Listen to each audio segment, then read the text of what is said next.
Okay. So I just would like to try and go through again as briefly as possible the last part of what I said in the last year, because I think I perhaps left people a little confused. What we have is, and the reason I find this interesting is not just because of Pshat and the Sugya, but because it's a sort of a little bit of insight into how the Amoraim work. So it's a sort of a bit of a general clue into for those who are interested in the history of the interactions of the Amoraim and how Gemara operates. It's sort of an interesting source of Maramakim. So basically, you have a statement by Rabbi Yitzchak, the Ein Kli Nittel, Elo Desorech Tava Nittel, and Rav Sheshes. Then you have a statement of Rav Huna that when you have a dead body that you need to put a canopy over and bechitzas up, you need to do it in this funny way by doing it Desorech Chai. That's the second fact we have. And the third fact is a statement of Rav Sheshes who links the two, and he says, the Rav Huna must hold like Rabbi Yitzchak. That's what Rav Sheshes says. So that's the Gemara. La Halacha, we don't paskin like Rabbi Yitzchak. And to make that more particular, La Halacha, the Rambam doesn't paskin like Rabbi Yitzchak, the Shulchan Aruch doesn't paskin like Rabbi Yitzchak. And nonetheless, the Rambam does paskin Rav Huna's statement that you have to use this convoluted method of putting up a mechitza and an oihel over a canopy over a mace. So how do we reconcile the two? I mean, if the explanation of Rav Huna that the reason you can't just put up the mechitza on a canopy is because of Ein Kli Nittel, you're not allowed to move things for the sake of the dead body. Surely, if we don't paskin like Rabbi Yitzchak, we shouldn't paskin like the statement of Rav Huna. That was the question I opened with, and the answer that I brought in the name of the Maggid Mishnah and the Meiri really says the same thing also, is no, this is how Rav Sheshes understood Rav Huna. Rav Huna made a statement that you can't just put up a barrier and a canopy over a maze. Rav Sheshes said, that must be because of Hilchos Muktza, and it's a raya for Rabbi Yitzchak, who says Ein Kli Nittel. But in fact, that's not the real reason of Rav Huna. The real reason of Rav Huna is because of Hilchos Oihel. You're not allowed to be boina on Shabbos, and for whatever reason, putting up the canopy and the mechitz in the regular way is Oihel, is boina. So again, we're not going to go too far. We're not going to go into the detail of is it boina or isn't it boina? Why should it be boina? Why shouldn't it be boina? The fact is, you're putting up a mechitz, putting up a canopy. There are certainly boina issues floating around, potential boina issues floating around over here. Rav Huna held that was the reason why you can't directly put up the mechitza. That was the real reason for Rav Huna. And Rav Sheshes thought that the motive of Rav Huna was because of Rabbi Yitzchak's din of Ein Kli Nittel.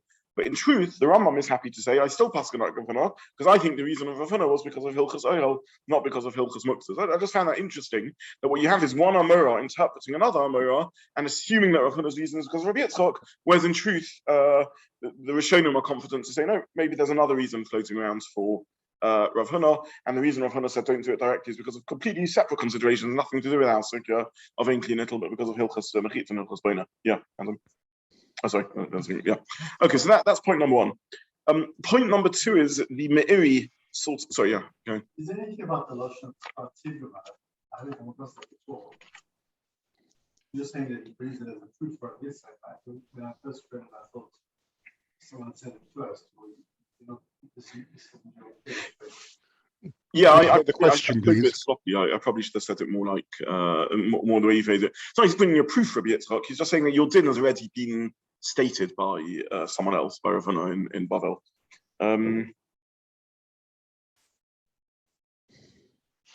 Which I printed at length, also sort of speaks about this in detail in the paragraph.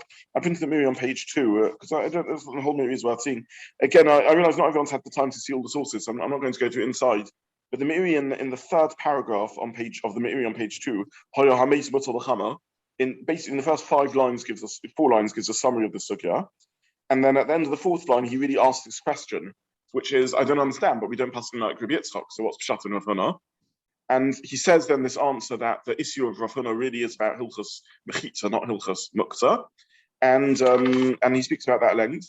And he incidentally also answers this Tosfos' question, because Tosfos says there's a stira in Rav Huna because Rav Huna doesn't hold like Rabbi Yitzchak, and Tosfos proves it from a Gemara in the end of the Masechet, where the Gemara talks about what to do if you have a donkey with loads and Muktza items on it on Shabbos, whether you can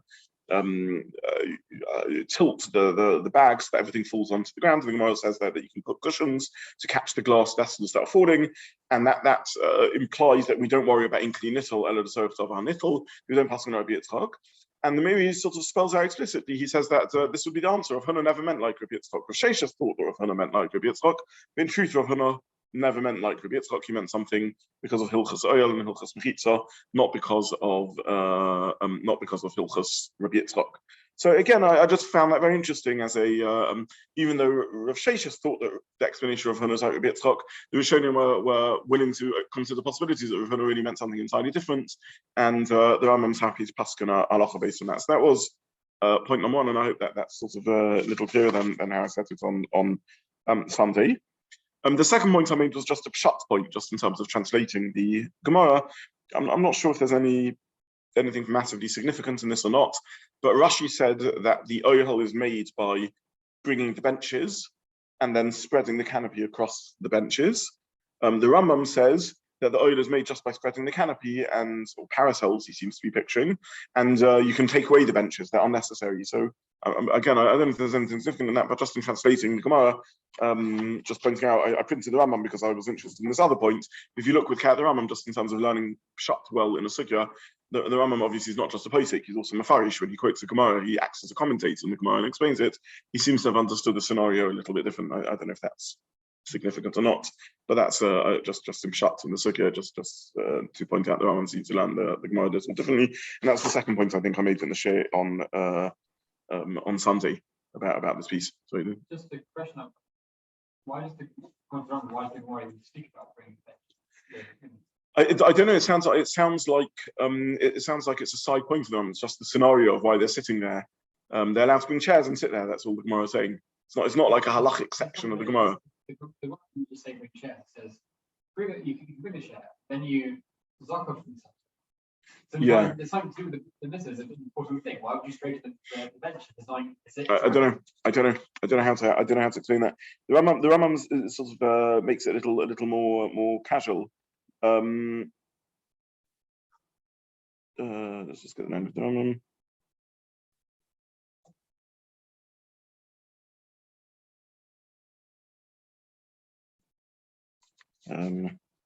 Sorry, looking at the Rambam. He just says if it's hot, if it's hot. He says the point is they sit there. It doesn't seem to be allocking significance. I suspect this. The reason I'm pointing out is because I suspect it is significant in Hilchas Oyel. We're not learning Hilchas Boina now. We're learning Hilchas Muktza. But the Rambam, at least if we're learning it correctly, when he quotes our Gemara, understands it's not because of Hilchas Muktza, because he doesn't pass like Rabbi Yitzchak. He says it's because of Hilchas Oyel, and the post can talk about Hilchas Oyel, why there would be an issa with this. I've skipped out a whole loads of discussion over here, which is our Gemara, the way the Rambam quotes it. If the pshat in Rav Huna is not Muktza, then our Gemara is an important Maramokim in terms of Hilchas Boina on Shabbos. But we're not going to go into that because we're not learning Hilchas Boina. But I don't. That's a long-winded way of saying I'm not sure what the answer to your question is, whether it's significant or not. But I know that this has brought a lot of discussion. This is one of the big Maramokim in Hilchas Boina, or one of the Maramokim in Hilchas Boina. Whether it's Rabbi Yitzchak or whether it's why would there be a problem bringing a chair to sit? There wouldn't be a problem. The chair is not the problem. The structure that's been created is the problem. But the first part of the story, where you have to sit on the floor and it's uncomfortable, why can't you just say, I'm going to sit next to the Masechet? I don't know. I'm not sure. That's in a sense what you're asking. I don't know. According to Rashi, the answer is because that's going to be part of the structure that's put up for the mace. I'm not entirely sure. I don't know. Yeah. Okay. Well, which third line? Right.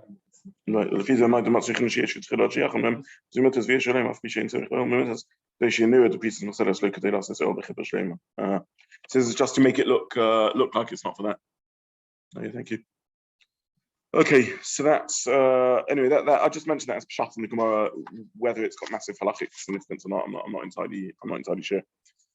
Okay, let's carry on the Gemara. Itma. Meis HaMutal BeChammah. Rabbi Yehuda Amar Shmuel Hoifchim Mimita Lemita. So if you have a mace that's mutal BeChammah, one should roll the mace from bed to bed. So again, it's the same issue. We're trying to find a solution to stopping the corpse rotting on Shabbos and creating lack of kavod mace and a malodor in the location. Now this does get us back to Hilchos Muktza, because the next suggestion in the Gemara is of Chanina Bashalmi Mishmei Duravama Maniachal of Kikot Tinakum Talta, etc. This is the scenario of whether you can move a Muktza item or move a bossis if you also put a kicker on it and so on. And we'll discuss that when we continue. But basically, the first memra of the Gemara over here says that you can roll the mace, you can tilt the mitter, and you can roll the mace like that. And the Gemara then says that this is called tiltul kilachayad. So Rashi Hoifrim mitzvah mitzvah magil itself. Sorry, the Gemara says this is tiltul min hatzad. So Tosfos asks that why can you tilt the bed in order to roll the mace from bed to bed? Surely the mitter is a bossis l'davar also. The mace is on the bed, and therefore it's a bossis l'davar also. So this I do want to focus on because this is Hilchos Muktza. This gets us back to Hilchos Muktza. So again, for those who are not up to me in the sugya, Tosfos asks the Gemara says that you're allowed to tilt the hoifrim mitter, which means you tilt the bed. At least this is the way Tosfos understands it. You tilt the bed and roll the mace from bed to bed. Asks Tosfos, why is this not a bossis l'davar also? How can you do so? Now the Gemara discusses how you can move it. And the Gemara says the reason you can move the bed in this manner is because it's tiltul min hatzad. And again, we are going to focus on Shiur and what tiltul min hatzad means, because this is very much our sugya. This is a halacha and Hilchos Muktza. So again, bona and oil is off topic, but we are learning Hilchos Muktza. So this is a central maramokum in Hilchos Muktza. There's something called tiltul min hatzad. Now, in practical halacha, tiltul min hatzad means indirect movement of Muktza.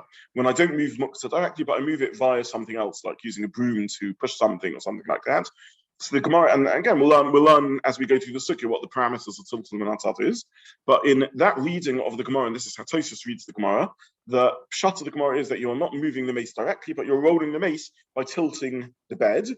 And the Gemara says that the debate as to whether this is a good solution or not is dependent on whether you hold tiltul min hatzad is mutter or asa.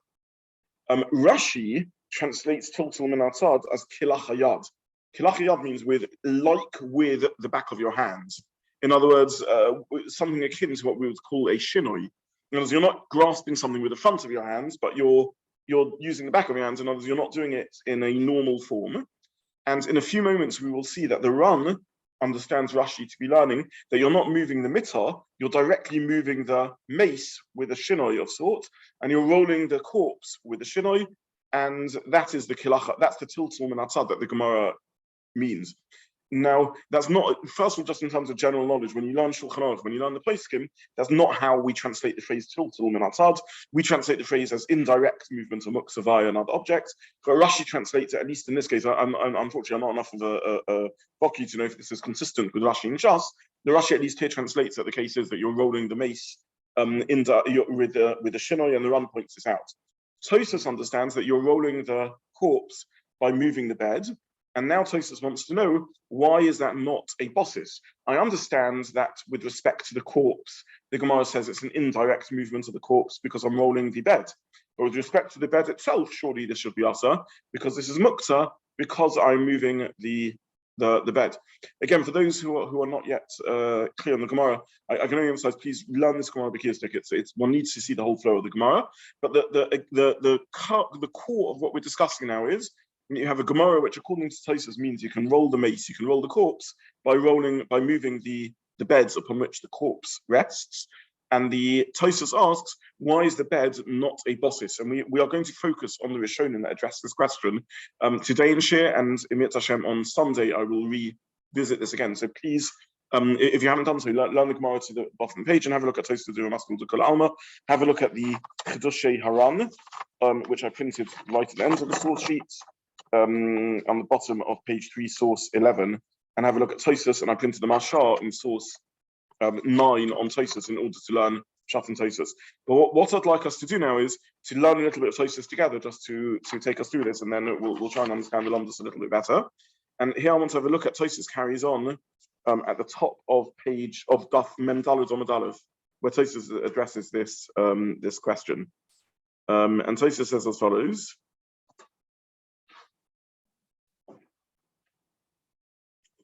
So Tosfos' question is, why is moving the bed with the corpse on it not moving something which is a bossis to something which is asa? And Tosfos answers, this is the last wide line on the top of Mem Daled Amud Aleph in Tosfos. V'hacha, he says here, Choshev, there's a little bit of a Gersa confusion in Tosfos, which is part of the problem over here. There's a Gersa of a Bach and various other variant readings of Tosfos floating around. And Tosfos says the Hacha here in this case is not a bosses because it's Choshev. It's considered kashecheach, as if they, as if it was forgotten. And then he carries on. V'chol davar shedata little b'Shabbos. Anything which you plan to put on any case where you plan to put Muktza on an object on Shabbos, but your intention is not to leave it there the whole of Shabbos, but to take it away. Even where you put it there deliberately, it's considered like shecheach. So the way the Mashar learns Tosfos is that Tosfos is saying really 3 points.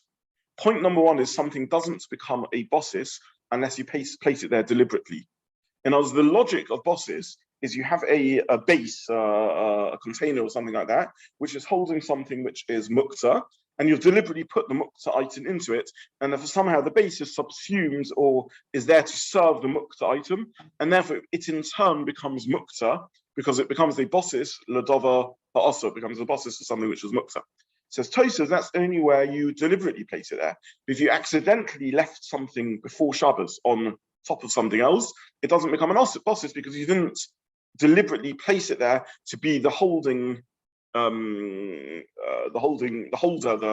base, the holding utensil of the Muktza item. So again, just to give an example, if you have a drawer where you store, a table, your desk. And on your desk, you place Muktza items. It's your working desk. You've got pens there, and you put your computer there, and everything else. And then an unexpected guest turns up on Shabbos, and you want to use that table to move it into your dining room, to lay extra seats, or whatever it may be. That's a classic bossis because the table is there to serve the Muktza items. But if you have a spare table that lies around, and you forgot before Shabbos, and you just left your phone on it without thinking, so that table wouldn't become a bossis because it's shochach. You didn't deliberately want to place your phone there over Shabbos for it to become a bossis. So that's Tosfos' first principle of Hilchos bossis, the din of shecheach, a very, very important klal, and that's one point that Tosfos says. Second point Tosfos says is that if in the case a big chiddush, Tosfos says in the case of this mace, one way of understanding the story is that you had a person lying on a bed before Shabbos, and tragically, sadly, they passed away on Shabbos. Says Tosfos, no one intended, therefore, to leave a corpse on a bed before Shabbos. You didn't place a corpse, a Muktza corpse, on a bed. It's someone dies on the bed, and therefore that's akin to the shochach case, because you didn't place. I'm smiling because it's a beautiful svara.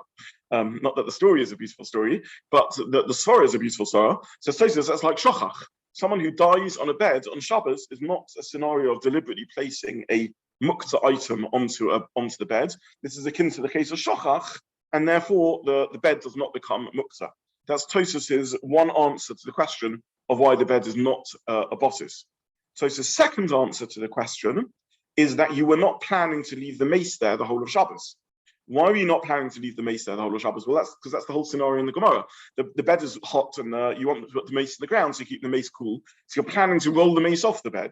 If you're planning to move the mace off the bed on Shabbos, that doesn't make it a bossis, because the bossis is when you plan to leave something somewhere on Shabbos. If you plan to remove something from the table on Shabbos, then it doesn't become a bossis.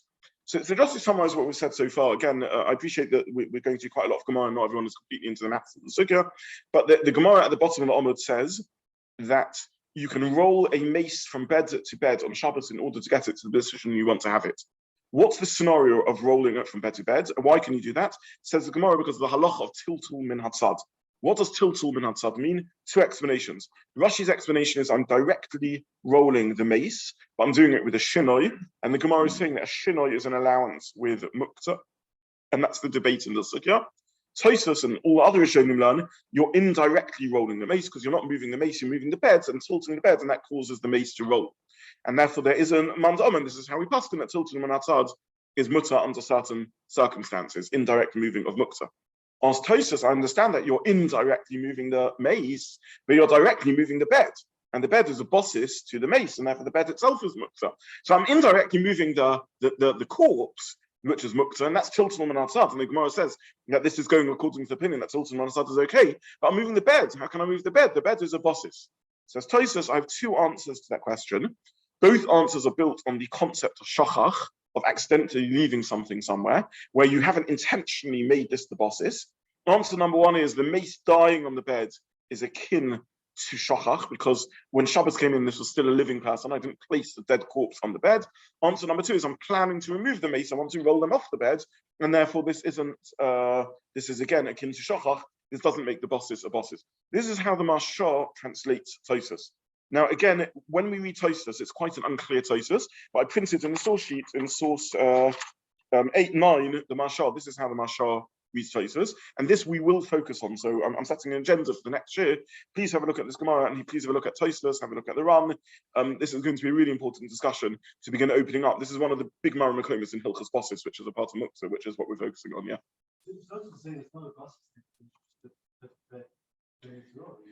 The problem is that if you lift the bed like that, then that would be too direct a movement of the mace, whereas indirectly causing the mace to move is what tiltul min hatzad means. Whereas if you're just lifting the bed and moving it, then that's too direct a movement of the mace. Yeah. So that's the halacha of tiltul min hatzad. We will focus on tiltul min hatzad also. I'm just focusing first on buses, but we will also focus on tiltul min hatzad. I also want to point out, by the way, that shinoi with melachos is not the same as shinoi with Muktza. We're not learning Hilchos Melacha over here. We're learning Hilchos Muktza. Melacha is a creative act. I'm doing something in the world, and there's Hilchos Shinoi because I'm doing it Kilach Yad in an unusual manner. Rashi, who learns that this is also Kilach Yad, is a different londos of Shinoi. Muktza isn't a Melacha, it's not a creative act. Muktza is I can't engage with the Muktza, so it's a different svara that in an unusual form of engagement isn't a direct engagement. And again, we will focus on that later. Yeah. In actual Gemara, Rosh is reading things better in the sense it says hot and it's on the mitzvah. Once it's hot, it sounds like you turn it, that's in the Meit. From bed to bed. Am I reading the Rosh is the clearer reading? I hear the point. The truth is, I'm not entirely neutral on this because I missed this Rashi to my embarrassment completely because I was haunted by ghosts of knowing what tiltul min hatzad normally means. So tiltul min hatzad in halachic literature means it through something else, when I'm moving something through something else. So I missed the Rashi, and I only got back to the Rashi when I was learning about bosses, and I saw that the Ram brought that Rashi says you're not moving the bed, you're moving the mace. And at the one minute I didn't see Rashi saying you're moving the mace directly, and I re-looked at Rashi and I saw that's what Rashi says. So you may be correct. I'm struggling to read the Gemara neutrally because of my prejudices. This is a lesson in the importance of not being prejudiced. But you're right. I think you're right. When the maid dies in the first answer, it seems I wanted to say, but is it a sort of type of knowledge? Because it wasn't there beforehand, but it's now become a mate, and it's sort of that create a problem of a separate type of no, but no, and let me tell you why it's not a helpful halachic comparison. The answer to the question is in your very hesitancy in answering it. So the knowledge is birth, meaning knowledge is a functionality coming into existence. This is functionality disappearing. So the chiddush of knowledge is that I have it's something new is alive, and now it's dead. No, the halachic concept of nolad is the reverse of this. In other words, the concept of nolad is I have an object in front of me which is useful, that shouldn't be muktza. It's an egg, it's a keli. So by all normal ways of thinking about things, it shouldn't be muktza. It's a food item, it's a utensil, why shouldn't it be muktza? And the chiddush is that it's still muktza, and perhaps the archetype of muktza, because it wasn't in existence before Shabbos, and therefore by definition wasn't prepared.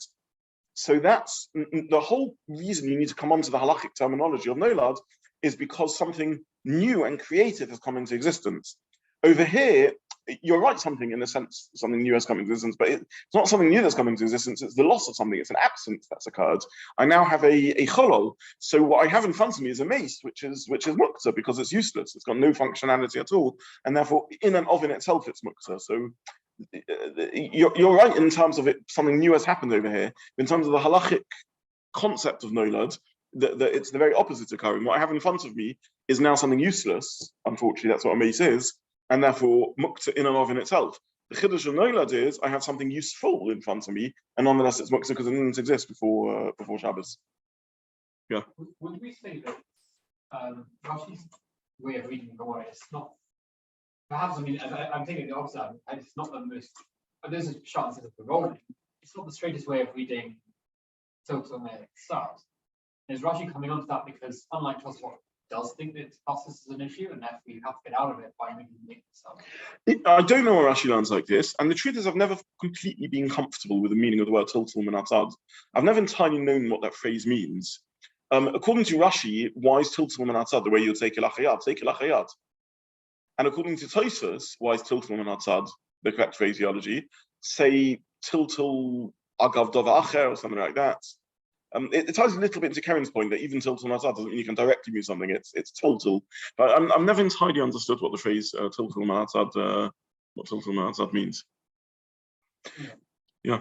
Okay. So just to summarize, we've opened up, and there's really too much going on here in the last few lines of the Gemara. But two new concepts are opened up: tiltul minatad, which we will focus on, but that's not going to be the first thing we look at. And the first thing we look at is going to be bosses. And we're going to, hopefully on Sunday, spend a little bit of time thinking about bosses. We'll look again at Tosfos and the Mashal with Tosfos' two answers. Then we'll look at the run. The run basically says a number of points. The final point the run makes is that according to Rashi, you avoid all the bosses' questions because Rashi learns you're moving the mace, not the bed. And before that, the run will bring from the Raz Halevi. Raz Halevi is Rabbeinu, is I think at the top of page 4, it's where it falls out in the printed area. The Raz Halevi is Rabbeinu Zerachia Halevi, who we know more familiarly as the Baal Hamor, very important Rishon. And this is the famous view of the Baal Hamor, that something can't be a bossis for half of Shabbos. And we'll look at this is now, we've sort of half touched on these ideas previously, but this is the time we're going to look thoroughly and rigorously at bossis. So that's the agenda. So if you're short of time in terms of order of things to do, I would focus on the run, the Urashi, Tosfos, the Mashal, and the run. Tosfot the Kol Alma, yeah, tiltul. If you have more time, then and the run. If you have more time than that, you can look at the Rashba. And if you have more time than that, you can also go back to maybe just because it's an important Maramakim. But please try and get through basically the whole Omid, because it's just the way the flow of the Gemara works. So I want to keep moving on this particular section. And I wish everyone a good evening. Yeah, but even if you can just get through till the next page, that's already useful. Yeah.